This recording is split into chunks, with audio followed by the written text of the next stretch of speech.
What's up, guys? Welcome once again to The Table. This is a podcast of Northwest Bible Church in Tucson, Arizona. My name is Jeff Thune. I'm the lead pastor here at Northwest. I am joined today by Joel Smith, who is our family pastor. What's up, Joel? Hey. Overseeing all of our kids, students, babies, all of it. A lot of them. And to my right is a man that needs no introduction, but we'll introduce him anyway. Rowdy Fredrickson, who's one of our deacons, and who's also the assistant principal. Is that right? The assistant principal? Correct. At Ironwood Ridge High School, which is a local high school here in Tucson. So today, guys, we're talking about the title of this episode, in fact, is Cell Phones and Social Media and Teenagers. Oh my. Exactly. Cell phones and social media and teenagers. Oh my. We kind of want to do a few things through this, but I'm going to kind of set the stage for us right away. So our good friend, maybe someone who our listeners are familiar with, a guy by the name of Jonathan Haidt. He's a social psychologist who kind of deals specifically with morality and moral development, and kind of first came on the scene because he authored a book, co-authored a book called The Coddling of the American Mind. So some people might know him or know the name from that book. We'll talk a little bit more about his research and study and all that he is contributing to this conversation. But in The Coddling of the American Mind, he focused primarily on the overprotection of Gen Z, i.e. the coddling of Gen Z. But he has this chapter, they have this chapter on anxiety, and they include it, and included is a section discussing the possible role of social media on anxiety, depression, and kind of all of the mood disorders. So I bring that up to say that the evidence back then, when he wrote that book in 2017, was sort of mixed on if there was any correlation between social media and then all this kind of mental health stuff that we're seeing kind of develop and actually explode onto the scene. So in 2017, they were really careful to kind of not draw any, correlation doesn't always imply causation. Because it was still so new. It was still so new. Yeah. They didn't want to necessarily draw those lines too straight. And in the book, even, he includes this in kind of that chapter in The Coddling of the American Mind. He said, "We don't want to create a moral panic or frighten parents into banning all devices until their kids turn 21. These are complicated issues and much more research is needed." So that's back in 2017. They're starting to see, hey man, there might be something here, but there's not enough research. We haven't talked about this enough. It's a pretty new technology. And so don't want to draw any straight lines. Now, fast forward from that to the present day. We are now 11 years into what Haidt refers to as the specific, gigantic, sudden, and international mental health crisis. So each of those words is like really specific, and he kind of, then colors those in. The specific, gigantic, sudden, and international mental health crisis. So then he gives kind of these 6 points, and this is all just kind of introduction. I want to summarize what he says, because I think it's helpful as we're talking about, all of this and how it relates to parenting and decisions with teenagers and even just shepherding in the local church. So the specific, gigantic, sudden, international mental health crisis, 6 things underneath there. He says it is specific in that it's specific to mood disorders. So there's all this anxiety and depression and bipolar and various types of dysphoria, et cetera, et cetera, et cetera. And we're seeing that all of a sudden, man, that's everywhere, right? So number 2, that's not the result of people's willingness to self-diagnose. So someone might say, well, hey, Gen Z is just really, they're more open, they're more honest, they're more in touch with their emotions, and therefore the perceived rise in these things, it's just a result of that. They're just kind of emoting more. Or even the perception that we just call them soft, or right. that take on that negative tone. Right. They're self-diagnosing more, hey, I'm anxious or I'm depressed or whatever.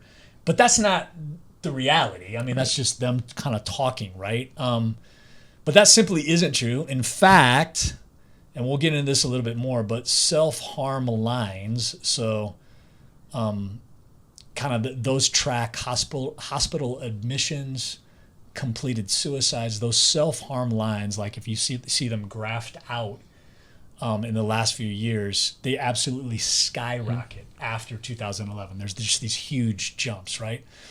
So number 3, all of this came on very suddenly. So he talks about how, he's a professor at a university in New York, and he also does all this research. He's an author, he's a speaker, he's writing books. But he said, hey man, like in 2014 actually, colleagues started noticing, hey man, like this is becoming more and more of an issue on college university campuses. And then he said by 2015, it's like all the mental health centers are all of a sudden just flooded on university campuses, including his own. So that left him and others saying, okay, so what's the cause of this? Like, is there a cause? What changed from the early to mid 2000s that brought all of this on? Because obviously something has changed, something has caused it. Is there multiple causes? Is there a primary cause? Number 4, the increase in mental health issues, kind of these manifesting things, so isolating, loneliness, cutting, panic attacks, suicide, suicidal ideations. It's not just moderate, they're like extremely large. So one of those, and I know, Rowdy, you'll get into this a little bit, but self-harm for teenage girls is up 180%. Like that's just like staggering statistic there. Yeah, when you see it mapped out, and then I'm sure when you see it start to play out in an actual school, it's just like, I mean, it's cause for like, we want to be careful here because we don't want to, but there's, want to kind of thread that needle of like not overreacting to this, but not underreacting either, right? Number 5, the crisis is especially gendered. So what he means by that is all the like really authoritative reports right now. So the CDC just came out with a recent report called Youth Risk Behavior Survey, Data Summary and Trends Report. Basically, it's just a report that compiles all the statistical data from 2011 to 2021. And it's showing like, hey, all of this is affecting both genders, but specifically affecting teenage girls. I mean, they're just, so that specific report that I just cited showed that most teenage girls are suffering from mood disorders, and that nearly a third of teenage girls nationwide have seriously considered suicide, So again, pretty alarming, right? And then 6th, the crisis is international. It's not just like, oh, we're just talking about America here. Canada and the UK are experiencing the same kind of disturbing trends. So again, that left Haidt and others to kind of go, all right, why is this happening? What are the causes? Why are our kids getting sick? And why did this so suddenly come upon us around 2010, 11, 12? There was, of course, different kind of like hypotheses about that, I guess. Well, maybe it's the global financial crisis, but then they're kind of like, okay, why would that hit young teen girls the hardest? And why would mental illness rise throughout the 2010s as the American economy actually got better, was trending better and better? And why would that hit, like, for instance, girls in Canada when they weren't having as much of a crisis, right? Another hypothesis was, okay, 9/11 attacks or wars in the Middle East or school shootings. But that, again, didn't really line up with the data. A gal by the name of Emile Durkheim showed long ago. She wrote kind of the flagship book on suicide. And she said that people in Western societies don't kill themselves because of wars or collective threats. They kill themselves when they feel isolated and alone. So, and also along with that, why would American tragedies cause this kind of epidemic internationally, right? Yeah. So the conclusion that, again, he's coming to, and a lot of other people are coming to, is there's one giant, obvious, international, and gendered cause to this crisis, and it is social media. Instagram was founded in 2010. The iPhone 4 was released then too, which was the first smartphone with a front-facing camera. By 2012, Facebook bought Instagram, and in that year, Instagram, the user base just sort of exploded. And by 2015, it was then becoming normal for 12-year-old girls to spend hours each day taking selfies, editing those selfies, posting them for friends, for frenemies, for strangers to comment, while also spending hours each day scrolling through photos of other girls and celebrities who are vastly superior physically to them. So you can just kind of see, okay, insecurity, and I'm isolating, and I'm kind of having all of these relationships, but I'm in my room, I'm in my home, I'm consuming all of this, which led to the the statistics are showing the hours girls spend each day on Instagram, those hours were taken from sleep, from exercise, from time with friends and family. So his point is like, what did we think was going to happen as that happened? And then Joel, you had brought up something earlier, just you add to that kind of the global pandemic, the COVID years where many of us were, for at least a time, isolated, distancing, hunkered down in our homes, and then even doing some like remote learning. And so it just kind of like more exposure, more time, more mental health issues.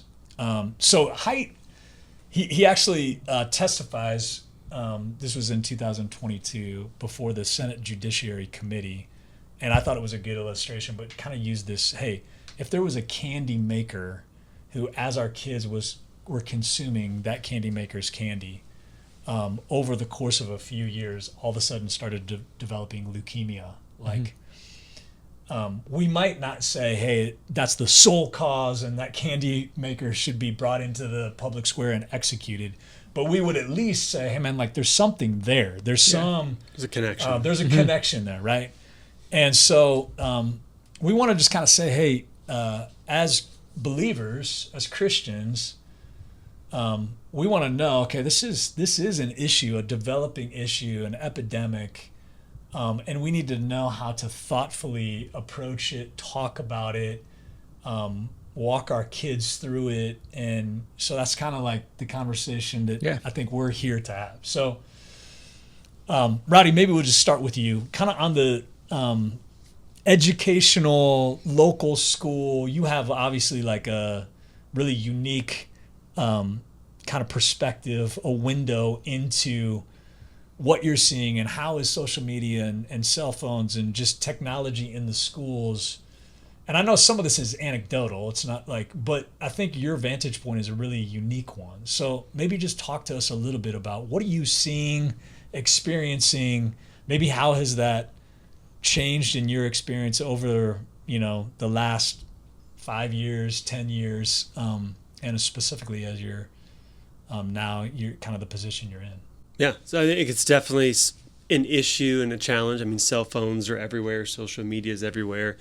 You definitely can't get away from it, when you're a high school student. You see the difference too, elementary school, middle school, high school. I've been able to work at all of those, and you see just the increase in usage. And so just those decisions as parents you have of when do you get a phone? Do you get a phone? Do you maybe get a smartwatch instead? I think there's good intentions that you start off with, hey, we got a cell phone for you, it's to call me. But then you don't see the backside of that where the exposure comes in. So how to, I think, address this issue is a challenge, but I think it's definitely worth it because we see, the statistics you just shared, Jeff, are staggering and, in a huge issue because it's not, kids aren't healthy. Yeah, man, I was looking at and that that's a problem. CDC report. I know, by the way, we all know that when I say CDC, some people are going to be like, oh, they're idiots anyway, right? But they are kind of one of the largest kind of organizations that are looking at these things. And so when they come out with a cumulative report of all of the data from the last 10 years, you would hope that, okay, there's some authority here and there's some data that we all need to see. But I was just going to say, like, not to interrupt you, but some of the graphs even and some of the increases, and we're not just talking about, again, back to Heights, one of his points, it's not just this small increase. It's like the graphs are just going up in terms of some of the depression, anxiety, and all that comes with that. So keep going. No, and another statistic from the U.S. Surgeon General in 2023, they came out and said that 95% of teens are on social media. So it's pretty much everybody. And then in the school situation, we definitely see that increase in anxiety and depression, and they're just staggering numbers, like 134% increase in anxiety since 2010, and then 106% increase in depression. So it's there. I think the challenge from a school setting you have too is that staff members, teachers, counselors, administrators, any support staff there, you really aren't equipped to go deal with this, but you have to deal with it. You want to help kids, make sure they're healthy, but how do you treat that when you don't have as much of control? A lot of it does come from home. We also see isolation from social media use, the literal cell phone usage. We see relationship challenge, friendship challenges. Even at lunchtime, before I don't think you'd ever see a kid just sitting alone, but if they have a cell phone in front of them, hey, I can go engage myself in that, just hang out for my 20-minute lunch. It seems like that's, hey, I'm taking a break, but really we're just becoming more and more isolated. So I think they're more connected in the appearance, but they're just super, super disconnected at the same time. I think that social media as well, I think you kind of shared a little bit about that, especially kind of the comparison trap that plays out for boys and girls. I mean, there's these false expectations that once you start to look at social media and think that you're supposed to live up to this, it's just unfair. It's not healthy for kids. We see that play out all the time. The attention spans are just non-existent. So when you're trying, classroom teacher, you're trying to teach a lesson, it's hard. If those cell phones are in there, even if it's in a backpack or even if it's in their pocket, it's still, they know that it's there. They want to go to the bathroom just to see if they can go try to get on their cell phone. So it just presents challenges from the health piece of it, the education side of it, the attention span piece, and the discipline as well is a challenge. So, if kids had an issue before, you might talk it out. It's not exposed to the world. So there might be a photo taken, a video taken where if it was the three of us had an issue and we work through it, hey, there might be a problem, you address it. But now the issue is that our issue is now out there for everybody to see. So from a administrator's perspective, or even just maybe the kid that got in trouble or the victim of it, it's out there and you can't take it back. So which is one of the things they talk about with as much as they're connected, where home used to be a safe space from some of the rougher parts of school, now it just follows them home. Yeah, it does. And I think that worry and anxiety of, did somebody take a picture of me today? Did somebody take a video of me today? And what that comes with. We have some policies on campus where I work, but it's still, the cell phones are still there. It's not, the healthy usage of it is definitely a challenge, but they're definitely more disconnected with the appearance that they're connected. Yeah, so talk just briefly about, you said there's some level of protocol for cell phones on campus and usage, but they're still there, they're present, they're accessible at different times of the day. What's the kind of baseline for Ironwood Ridge? What's the baseline? Hey, you can have a phone, you just can't have it out while you're in class. And it is more in class, so it's park it or pack it, so you get into the class. We have, I don't know if you remember the old cell phone holders, like the little cubby things. We have those up. Okay. So kids can put their cell phones on those or just pack it in your backpack. Okay. That's the baseline, because it was, even last year was a challenge. So we said, hey, we really have to address this because we're missing out on attention spans and focus and just education. So that's what we have. But in between classes, they're out. Lunchtime, they're out. After school, before school. So you still have those times there where even the usage in that time can create some anxiety and stress and as they're walking around with them. So they're still on, but it's even when they're not on, they're wanting to have them on, and that's the challenge there too. Interesting, man. Like, so, yeah, even I'm in a class, I'm whatever, the math is kind of being taught. I'm trying to follow along, but in the back of my mind, I might be thinking about a conversation that I just set down on social media or text or whatever, and I'm just kind of like, it's still influencing me to a certain degree. There's not necessarily getting away from it. It's and your friends are all over campus too, so that connection there, where before, hey, unless they're they're not in your class, you don't see them in the hallway, that those barriers are down, that you are connected with them all day long. So it has its positives, but there's definitely the negatives from the school side that we have to address. I had seen that. I was sharing with Joel earlier that it'll be interesting to kind of see how that develops in schools too. I read this article about how the governor in Virginia is charging the Virginia Department of Education to basically create a cell phone free school. And so they haven't done it yet, but she's given this executive order. Okay, let's talk about this. Let's think this out. Let's try to implement this. Can we actually do this? Because, I think they're finding statewide just like how distracted learning is, so. Okay. And I think, there are some of those similar ideas too of just banning cell phones, and what do we do with that? What does that look like? But I think a challenge that comes up too is just school safety. So from a parent perspective, it sounds great, but if something happens at school, I want my child to have access to me. So it's kind of, how do you balance that out and find a middle ground there? I think that's a challenge. Yeah. Oh, man. Yeah. So, Joel, let's kind of turn to you now. All right. And you're obviously dealing with students all the time.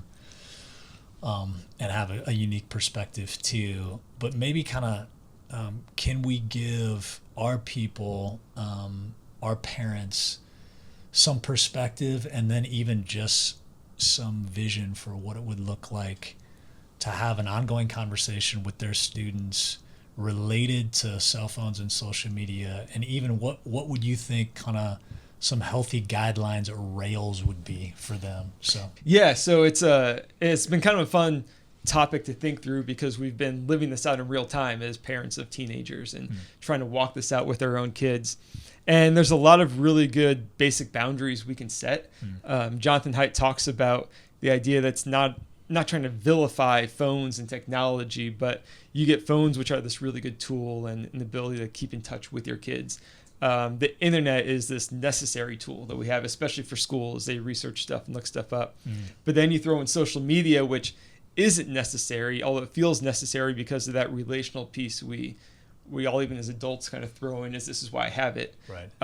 But the hours spent on the phone almost double when you start throwing in, or even more than that when you start throwing in the social media. So he emphasizes it's looking at how do you give your kids the phone, the technology, the right access to the internet, but then start to draw those boundaries. And I think the phones have a lot of safeguards built into it.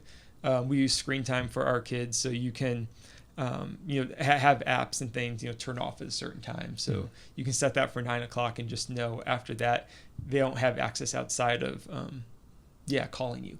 There's some great things like Bark and Custodio apps, which track their phones, and it finds like keywords and text to find if there's any health issues or eating disorders, or if your kids are looking up something violent or inappropriate, or if they're receiving texts that have language in it or bullying language. And it just sends an alert to your phone so you can know, all right, this is happening. I need to either lock this part of the phone down, address this with our kid. And it just gives you insights that the kids may try to hide sometimes. Not just because they're being sneaky, but there's just shame too that comes with a lot of this stuff. And especially when it comes to bullying, there's the embarrassment. So they may not always be quick to run to mom and dad with that stuff. So there's tools like that and resources that, that keep us a little more up to date with what's happening that our kids may not share.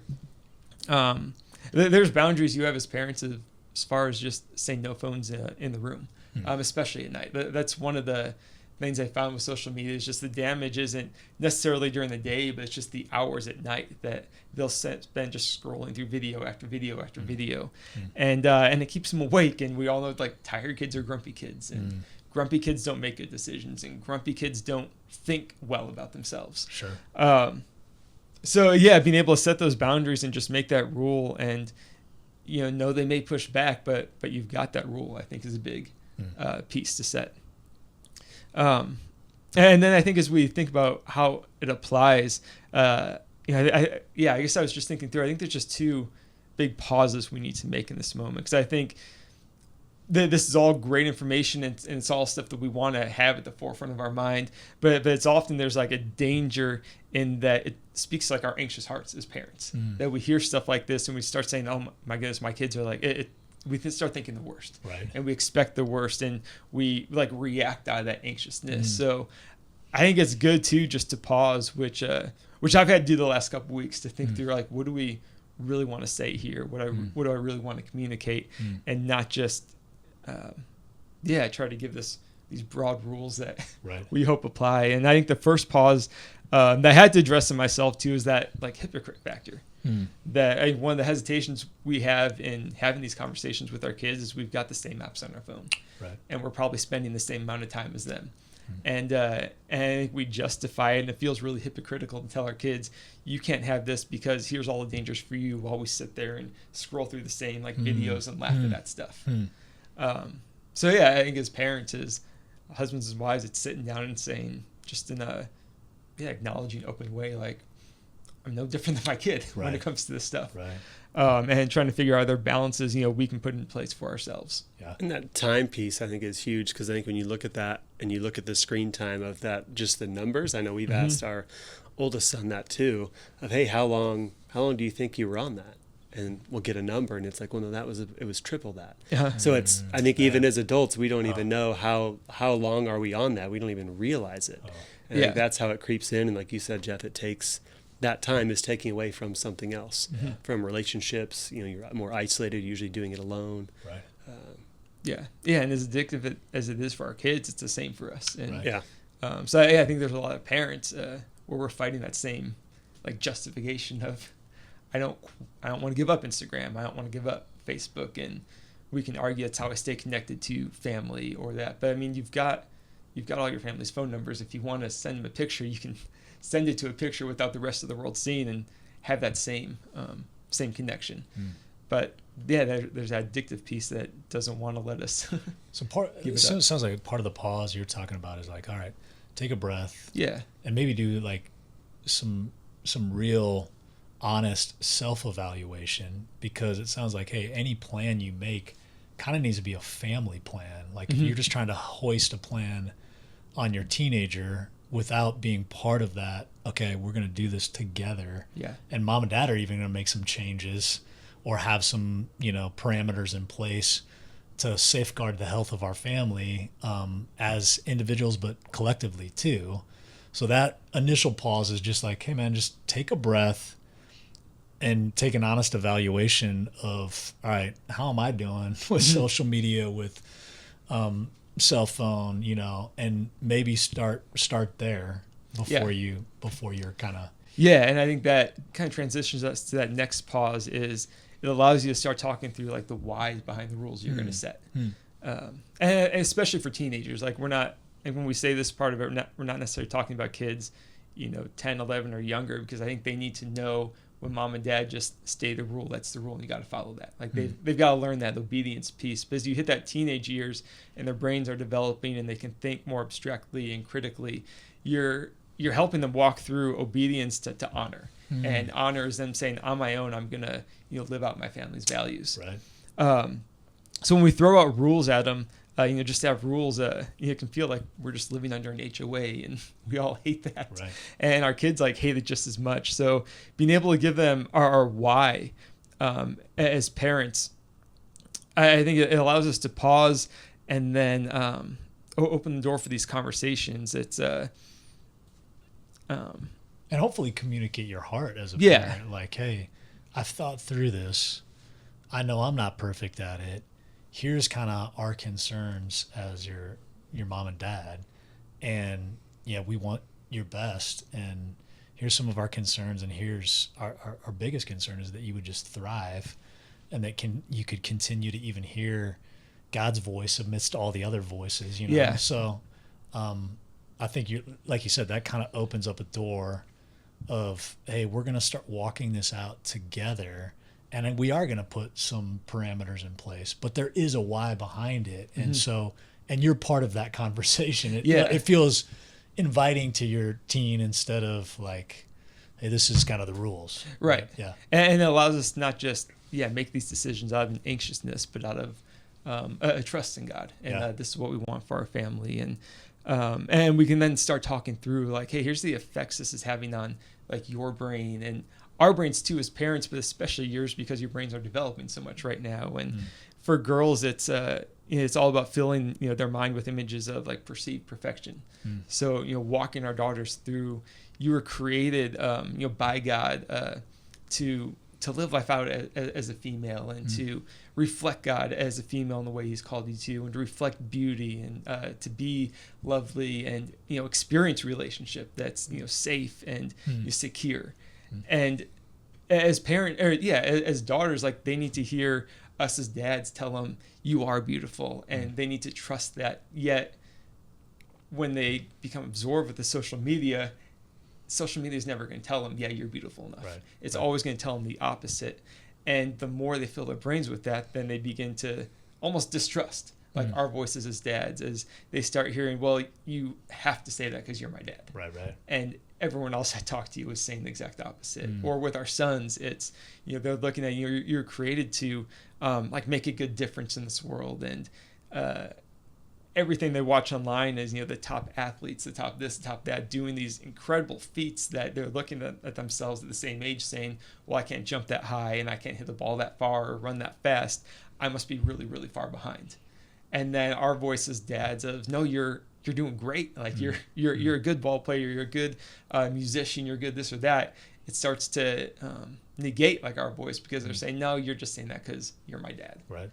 And I think walking our kids through that to like regain that voice in their life, to say there's a real danger in just giving you like open season on social media because our voice should matter to you as moms and dads. Yeah. So pause. Yeah. Take a pause, and then ask the Lord to kind of give you a vision. You got to have some vision for your kids on, all right, what is my relationship with a cell phone, with social media, and that's going to kind of be part of our family vision. So pause, allow God to kind of start to frame out that vision for you, start to have those conversations. I think the other important thing is like, I think a lot of parents can feel just like you said, either, hey man, I feel a certain amount of hypocrisy here, or just in that like insecurity. And I think bottom line, we want to just say, hey, each situation, each teenager, each family, there might be nuance, there might be difference, but we really, just like anything else, have to trust, all right, you have the Holy Spirit living inside you. You've been given this stewardship of, your family, of your kids, and to kind of step into that and lean into that and pause if you need to and talk to the Lord and, allow Him to kind of guide you. But I think, sometimes we can feel insecure, like, I don't know how to handle these problems. I don't even know how to take this back because it's already down the line too far. And I think to just encourage parents, like, hey, man, it's just like anything else. Like, talk to the Lord about it, come up with a plan, and then trust the Holy Spirit to, allow you to walk that out and walk it out well. Well, I think having some of those conversations too with other families helps. Like being able to say, like we had with our son, we had a couple other families who said, hey, we're not getting them phones till they hit 13. Yeah. And And that way, anytime he came to complain about it, it was like, hey, you're not the only one, because we know 4 of your friends that don't have phones right now. That's a good strategy. And that helped a lot. And till one family broke a little early. And right. And then you but cast them off the island. Yeah. But it's none of it's perfect. Yeah. And that's the beauty of how the Holy Spirit just kind of walks you through it really graciously. Is you're not going to catch every single thing right off the bat. So Right. you have grace for yourself and grace for your kids as they handle it. And it's a tricky thing that we're navigating. Yeah. But you set those basic boundaries in place. You put the Bark or Custodio apps in place, and those I think are really good, just hardline rules. Okay. That you don't really have to negotiate with your kids about. That's just, if they want a phone, that happens. Yeah. And then you walk through the whys with them and invite them into that conversation. Yeah. I think even too, how do we take that, the screen time limits, and let's say it's 2 hours or something, and we're reducing it, but then how do we replace that? So do we have a plan, and maybe it's with our kids to, what does my son or my daughter like to do with me, and then let's try to do more of that. So having a plan because there's that initial shock of, this is what I've been doing and now I have to stop. What do I do now? I don't know what to do. Right. But how do we have a plan to replace that, and maybe partner with them to say, what does that look like? What can we do together? What do you like? What do you enjoy? And get back to that. All right, well, I think that's going to do it for us. Thanks so much for listening. This is just maybe the first conversation and many more to come. This is a difficult issue, but an important one, and we want to walk it out well with our people. We'll see you next time.